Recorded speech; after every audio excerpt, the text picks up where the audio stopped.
కర్నూలు జిల్లా ఆదోనిలో ప్లాస్టిక్ నిషేధంపై అవగాహన సదస్సు నిర్వహించారు. మటన్, చికెన్ వ్యాపారులకు అవగాహన కల్పించారు. స్థానిక మున్సిపాలిటీ కమిషనర్ ఆధ్వర్యంలో హైజీన్ నిబంధనలు, వ్యర్థాలు, శానిటైజేషన్ నిర్వహణ, అనుమతుల ప్రక్రియపై వ్యాపారస్తులకు వివరించారు. పర్యావరణ పరిరక్షణ, ప్రజా ఆరోగ్యం దృష్ట్యా ప్లాస్టిక్ వినియోగాన్ని తగ్గించాల్సిన అవసరంపై హెల్త్ ఆఫీసర్ అవగాహన కల్పించారు. ప్రజా ఆరోగ్య పరిరక్షణలో భాగంగా ప్రతి వ్యాపారి ఈ నిబంధనలు తప్పనిసరిగా పాటించాలని మున్సిపాలిటీ అసిస్టెంట్ కమిషనర్ వ్యాపారస్తులకు సూచించారు. అమ్మేటప్పుడైనా వధించేటప్పుడైనా సరే ఖచ్చితంగా శానిటేషన్ అనేది డెఫినెట్ గా మెయింటైన్ చేయాలి. ఈగలు ఇట్లాంటివి వాలకుండా మీరు నెట్ కానీ లేకపోతే గ్లాస్ షెల్ఫ్స్ కానీ చేయించుకొని ఖచ్చితంగా పెట్టించుకోవాలి. ఎక్కడా కూడా ట్రేడ్ లైసెన్స్ లేకుండా షాప్ అనేది నడవబడకూడదు. ప్రతి ఒక్కరు కూడా ట్రేడ్ లైసెన్స్ తీసుకోండి. తీసుకున్న తర్వాత ట్రేడ్ లైసెన్స్ అనేది డెఫినెట్ గా ప్రతి ఒక్క షాప్ లో కూడా డిస్ప్లే కూడా చేసి ఉండాలి. ఎవరు కూడా అనాథరైజ్డ్ గా ఎలాంటి షాప్ అంటే ఇండ్లలో చేయడము, పక్కన సందులలో చేయడం ఇట్లాంటివి జరగకూడదు. ఆథరైజ్డ్ గానే ఉండాలి.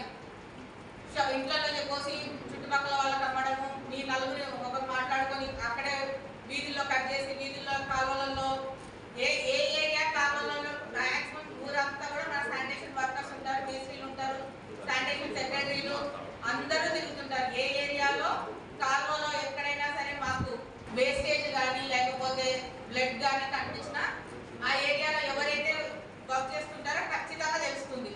వాళ్ళ మీద డెఫినెట్గా అంటే అమ్మేటప్పుడైనా వధించేటప్పుడైనా సరే ఖచ్చితంగా శానిటేషన్ అనేది డెఫినెట్ గా మెయింటైన్ చేయాలి. ఈగలు ఇట్లాంటివి వాలకుండా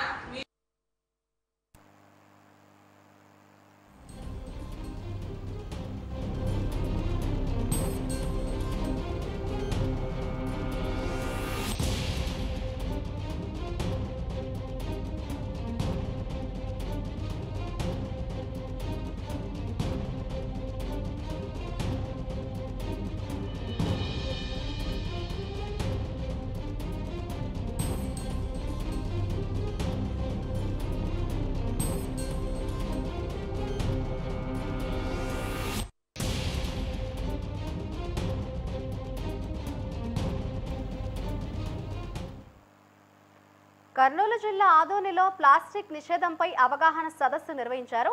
మటన్, చికెన్ వ్యాపారస్తులకు అవగాహన కల్పించారు. స్థానిక మున్సిపాలిటీ కమిషనర్ ఆధ్వర్యంలో హైజీన్ నిబంధనలు, వ్యర్థాలు, శానిటైజేషన్ నిర్వహణ, అనుమతుల ప్రక్రియలపై వ్యాపారస్తులకు వివరించారు. పర్యావరణ పరిరక్షణ, ప్రజా ఆరోగ్యం దృష్ట్యా ప్లాస్టిక్ వినియోగాన్ని తగ్గించాల్సిన అవసరంపై హెల్త్ ఆఫీసర్ అవగాహన కల్పించారు. ప్రజా ఆరోగ్య పరిరక్షణలో భాగంగా ప్రతి వ్యాపారి ఈ నిబంధనలు తప్పనిసరిగా పాటించాలని మున్సిపాలిటీ అసిస్టెంట్ కమిషనర్ వ్యాపారస్తులకు సూచించారు.